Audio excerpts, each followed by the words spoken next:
ძალიან დიდი მეტი ვართ ქალებისთვის. რთული პერიოდი დაგვიდგა საქართველოში. ქალთა მიმართ და ოჯახის ძალადობა არის ერთ-ერთი სისტემა. გარკვეულწილად შემდეგ მოხდა სახელმწიფო სერვისების ქალებს კიდევ უფრო უჭირთ რომ განაცხადონ რაიმე პირადი გამოცდილებით გეტყვით რომ რთული იყო ჩემთვის გადაწყვეტილების მიღება.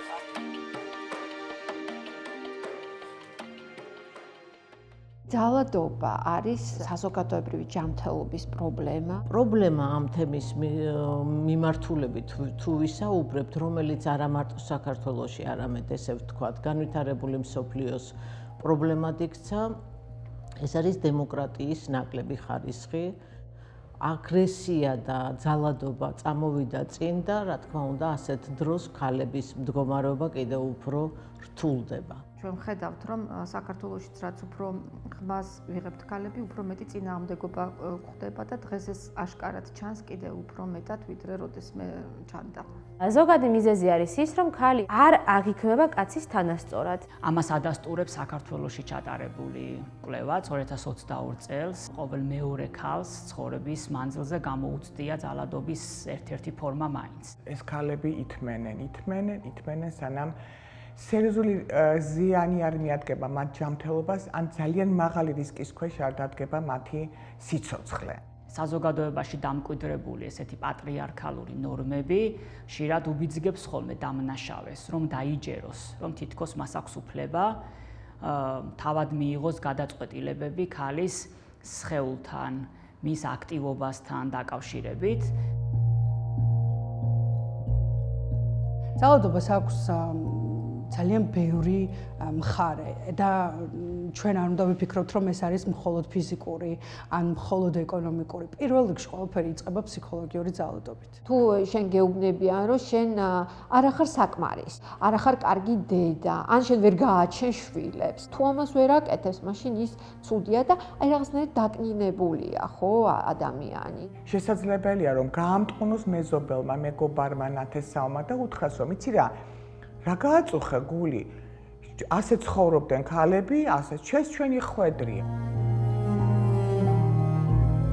სექსუალური ძალადობა არის ერთ-ერთი ყველაზე მძიმე და დაფარული ძალადობის ფორმა, იმიტომ რომ არსებობს ძალიან ბევრი ბარიერი და სტიგმა, რის გამოც ქალებს უჭირთ ამ გამოცდილებაზე საუბარი. აუცილებელია რომ ვესაუბროთ ადამიანებს, რომ ადამიანი არ არის ნივთი, რომელიც ჩვენს საკუთრებაში გადმოდის ქორწინების ან პარტნიორული ურთიერთობების დროს. საქართველოს კანონმდებლობა სექსუალურ ძალადობასთან მიმართებით არ შეესაბამება ადამიანის უფლებათა საერთაშორისო სტანდარტებს, ვინაიდან ჩვენი კანონმდებლობით გაუპატიურება ან სხვა სახის სექსუალურ ძალადობა ეფუძნება არა თანხმობის არარსებობას, არამედ ძალადობის მუქარას ან მსხვერპლის უმწეო მდგომარეობას. ეს არის გაუპატიურების არასწორი გაგება, იმიტომ რომ სექსუალური ძალადობის დროს მსხვერპლებს ემართება სხვადასხვა ქცევითი რეაქციები. და წინააღმდეგობის გაწევა არის ერთ-ერთი და არა ერთადერთი ქცევითი რეაქცია. როდესაც გადავწყვიტე, რომ დამეწყო საუბარი ამ ყველაფერზე ხმამაღლა, პირველ რიგში ძალიან უხერხულად იგრძნეს თავი ჩემმა ოჯახის წევრებმა. ჩემმა ახლობლებმა, ჩემმა მეგობრებმა, იმიტომ რომ ამ საზოგადოებაში არ არის მიღებული ხმამაღლა საუბარი ისეთ თემებზე, რომელზეც მე გადავწყვეტე, რომ ხმამაღლა მელაპარაკა. აი ეს ციფრული ძალადობა ახალ რაღაცა ფორმებს წარმოშვობს ძალადობის. აი მაგალითად რა არის? მსხვერპლის ზარების კონტროლი, ხო? სად დარეკა, როდის დარეკა, ასე შემდეგ მოძალადის მიერ, ან პაროლების კონტროლი, თქვა სოციალური მედიის გვერდები, ინტიმური და პირადული ხასიათის ინფორმაციის გამოქვეყნების შიშით შანტაჟი. ძალიან ხშირად ეს გამოიყენება როგორც სამოქალაქო აქტივისტების ან პოლიტიკოსი ქალების, ასე ვთქვათ, საჯარო სივრციდან გასაქრობად. შეზღუდული შესაძლებლობის მქონე ქალების მიმართ, კიდევ უფრო მეტი საფრთხე არსებობს ძალადობის 2-დან 4-ჯერ უფრო მეტი, ესეთი არის სტატისტიკა. და ძალიან ხშირად მოძალადე არის ის ადამიანი, რომელზეც ეს კონკრეტული შეზღუდული შესაძლებლობის მქონე ქალი არის დამოკიდებული. პენსიასაც ძალიან ხშირად შშმ ქალები თავისას არ ხმარობენ, არ ხარჯავენ. და მას ხარჯავენ ოჯახის წევრები. მნიშვნელოვანია ოჯახებთან მუშაობა. იმიტომ რომ მშობლისთვის ხშირად ფსიქოლოგიურად უფრო ადვილია რომ თავისი შვილის ნაცვლად გააკეთოს რაღაც, ვიდრე იმას ასწავლოს. და სერვისმა უნდა აუხსნას მშობელს, რომ ეს არის აუცილებელი, რომ იმით რომ იმ შვილს ასწავლის და რაღაც გამოიჩენს სტრატეგიულ მოთმინებას, ამ შვილს მომავალში დაიცავს ძალადობისგან. ქალების უმრავლესობამ დღესდღეობით უკვე იცის, რომ არსებობს ოჯახში ძალადობის კანონი, არსებობს თავშესაფრები, არის დაცვის მექანიზმები.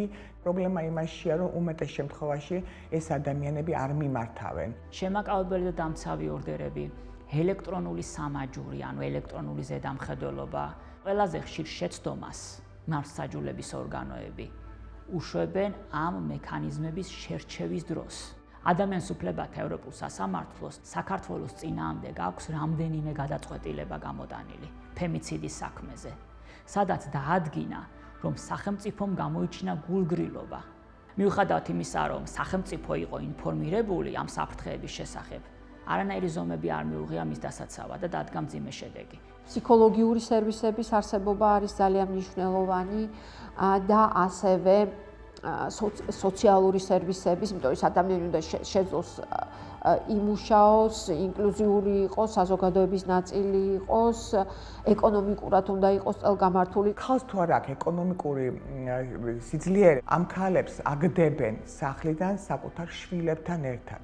ან მეორე მომენტია, აშანტაჟებენ ამ ქალებს შვილებით და ეუბნებიან, რომ შენ წადი, ბავშვი დარჩება ჩვენთან და შენ რა შეგიძლია რომ ისე. ყველაზე მნიშვნელოვანი არის ჩვენთვის, რომ შევინარჩუნოთ ის კომუნიკაციები ადამიანებთან, ვისთანაც ჩვენ მუშაობთ. ჩვენ ვცდილობთ, რომ მაქსიმალურად მათი შესაძლებლობა გავაძლიეროთ, გვაქვს მოპოვებული ნდობა, ზუსტად იმიტომ ვაძლიერებთ ამ ადამიანებს, რომ რასაც ჩვენ ვაკეთებთ რეალურად აქ თბილისში და რეგიონებში, რომ მათ გააკეთონ ადგილებზე.